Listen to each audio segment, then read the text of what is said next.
سے پہلی چیز اس کی حلال، دوسرا اس کے اندر اہتمام ہو کہ پہلے اللہ کی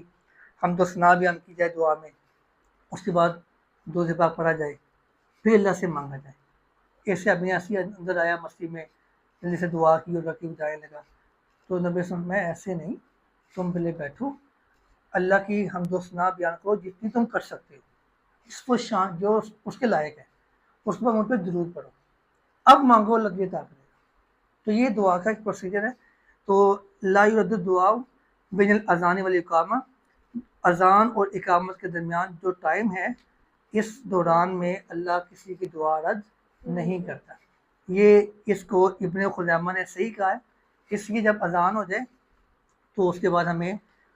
اس سے پتہ ہی چلتا ہے کہ اللہ یہ چاہتا ہے کہ یہ اذان کے فوری بعد مسجد کی طرف دوڑنا شروع کر دیں اور جائیں اور مجھ سے مانگنا شروع کر دیں۔ اللہ یہ چاہتا ہے کہ یہ نماز سے پہلے بھی مجھ سے باتیں کریں اور اہتمام کے ساتھ مسجد میں جائیں۔